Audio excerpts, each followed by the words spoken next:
can you use YouTube, social media platforms to get better at whatever you want to get better at? My area is putting within golf, but this video is going to help you hopefully more than just with your putting and how you would be able to get better at putting. I think it would apply to almost any area of golf plus other sports, hobbies, pastimes.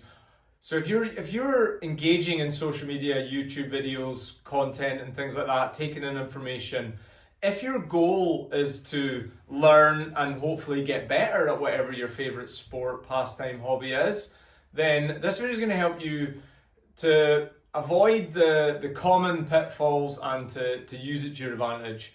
I will declare though, there is no better way to get better at something than to just get individualized coaching in something. That you'll never be able to do better on YouTube than you would through just going and seeing a good coach, spending time with that coach, getting tailored, individualized instruction, okay? But I think most people know that and understand that. The problem is that costs money, it costs time. You might not have a coach near you that you can use. You know, especially at my area's putting within golf, there's not that many putting coaches around. Obviously there's quite a lot in the world, but you know, compared to the amount of golf coaches there are, very small, very small percentages that specialize in putting. So if social media, YouTube, if that's how you're going to use, I'm going to help you use that through this video. First of all, I'm actually just going to talk about what not to do. And the worst thing you can do, which we probably all do, is just consume information. It's just, you know, loads of different sources and just video after video. I think as well, because we do just have shorter attention spans these days because of likes of YouTube and social media, we all look for, you know, there's a 20-minute video or there's a 1-minute video. I'm going to watch the 1-minute video, or you might even watch 21-minute videos rather than a good 20-minute video, because we're hoping to just get that magic tip that's going to solve all our problems. So I don't think that's going to work that well, just consuming short videos. Not only is it just an overload by just consuming loads of different information from loads of different sources, you're going to get a lot of contradictory information as well. So that would be the first bit of advice I would give you. Be careful of just consuming loads of information, loads of different sources. It's likely going to contradict as well as overload you, and it's just not the best way forward. So what is the best way forward? My advice would be, whatever you want to get better at, if it's putting, if it's full swing, if it's short game, or if it's in a completely different other sport or hobby or pastime, find specialists. And the tricky part is, when you go on YouTube, and I've done this with other things, not necessarily with golf, is you're going to get attracted by usually views and likes and how much how many followers and subscribers somebody has. And whilst there's good things about that, because the people with the most following and the people that have been doing it longest, they are better at shooting videos. They've got teams that help them with the editing, the content's just easier to watch, good to watch and everything. But what's the most important thing? I would say it's the information. So I'm not saying big YouTube channels can't help you. I'm just saying be careful, because sometimes the biggest channels, the reason they're so big is because they put so much time into YouTube over so many years. So my question would quite often be, are they even coaching? And did they do a lot of coaching before they went down that route? That, I'm not saying they haven't done any coaching or done a lot of coaching, and I'm not saying they're not coaching. I'm just saying there's a chance of that. So don't just get sucked in by the biggest amount of views. I watch a lot of videos around putting because I'm always interested in what other people are talking about. And I've watched putting videos with views my channel couldn't even dream of, because I have a small channel, because I spend nearly all my time coaching and trying to be a better coach. And I've also got, you know, young children and family life and all these other things. I find it hard to fit in the time to do a lot of YouTube. So my YouTube channel's small.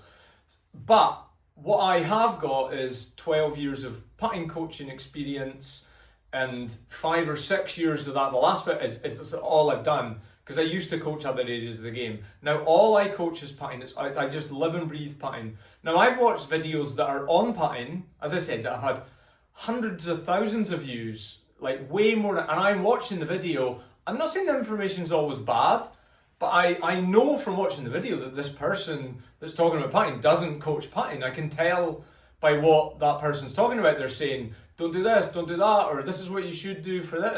And they're talking about problems that don't really exist, or yeah, they're trying to fix problems that don't really exist and things like that because they don't coach putting. So yeah, be careful of big views. It can mean good.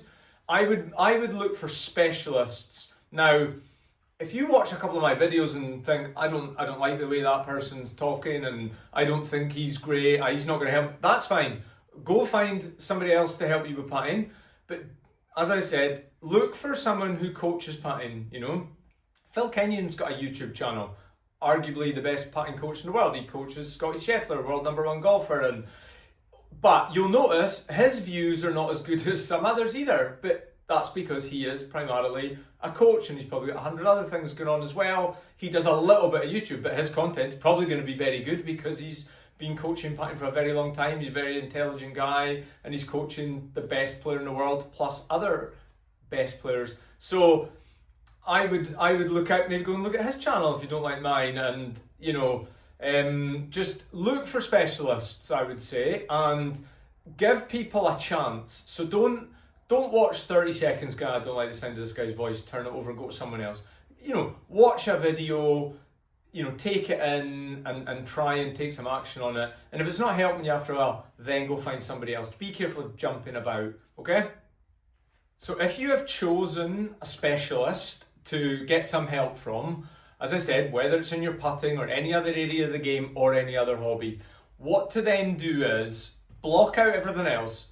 So if you wanted to have a better short game and you found a YouTube channel or somebody on social media who shares a lot of tips and videos on short game, if you're quite liking this person, you think this, don't follow anyone else, right? Just concentrate on that one person and then you'll get more of a consistency and give that person a proper chance. Okay, the next most important thing is, once you've found your specialist in whatever area it is to how are you going to then use their content for you to get better? That's the most important thing. How are you going to get better? So what I would do is, as I said before, avoid a lot of the short videos are the ones that algorithm like. Loads of people are trying, I've done it myself, I've got loads of 1 minute less videos out there with little tips. You know, we all do it because it helps us grow our following and things like that. But is it going to be the best way for you to get better? It's the temptation, because obviously it's a 1 minute investment over maybe a 10 or 20 or 30 minute investment. Sounds great. The other thing that's good is we might just get that one sentence or something in that 1 minute video that just transforms our games. That's not how getting better at stuff works. I'm sorry. You ask, you know, anyone how they got good at something, it'll generally be through, you know, months and years of work and dedication based on, you know, good information, then acting on that information. Okay, so we want to get good information and we want to then act on it appropriately. So what I would suggest, find out if you wanted to get better at, say, I'm going to use a non-golf example, right? And because this is something I'm speaking from personally. I play a little bit of tennis, right? So member of a tennis club, play a little bit of competitive tennis, not that great, just, you know, getting a bit more into it the last couple of years after not playing since I was young. Just gives me something else to do away from golf for a little break. Now, I wanted to improve my serve at tennis. I found a YouTube channel. There's just the same as golf, there's hundreds of YouTube channels out there on tennis. I found a channel that I quite liked and I quite liked their videos. So I looked for a video on, you know, maybe the 10 steps on how to be a better server in tennis. So watch this video. It was maybe 26 minutes long. It was quite a long video. And what I did was I took notes. So I actually took notes on a notes app on my phone, but you can use a notepad and pencil if you prefer. The reason I did it on my phone is because I'm going to have my phone on me when I go up to the tennis court to practice. So what I did was I took all these notes, and to watch the 25-minute video, it probably took me about an hour plus, because I was pausing it all the time to take a wee note, and then playing a bit more, pausing it, and doing that, and then collating the notes. I might not have even watched that video in one sitting, okay? So I might have watched it in 3 or 4 sittings over the space of a few days. But what I'm doing is I'm properly taking in the information, I'm taking notes that are going to help me when I go to put it into action. So the next step, once I'd taken my notes and collated it, I went to practice my tennis serve. Something you can do in tennis. One of the things I don't like about tennis compared to golf is it's harder to practice on your own. Golf, it's much easier. Anyway, so went out the tennis court, but serve is something you can practice. So I'm standing there on the tennis court, got my phone out, right, going through it in stages. For the next 45 minutes, I'm serving in, slow motion, quicker motion, different speeds, and I'm working on each part of the toss, the takeaway, all these different various things. And I even videoed myself as well to have a look at. But anyway, the vast majority of my serves were just going into the net, but I didn't care. That didn't mean, and this is where you've got to be patient, and this applies to golf massively, applies to anything.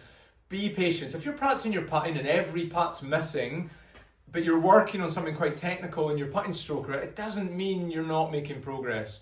And then I just kept going. The odd one would get over the net, but it would just go way long and things like that. And then all of a sudden, I'd get a really good serve and be like, wow, I've never hit a serve like that before. That felt really good. Imagine I could do that quite regularly, which is where I would hope to be in a few weeks or months.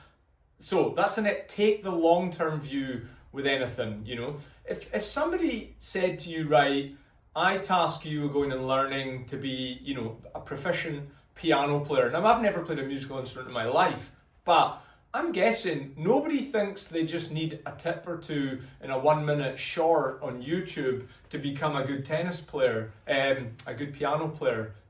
They probably need lots of good information and coaching and things like that, and then lots of practice where you're not going to be very good, but you're just going to gradually get better over time.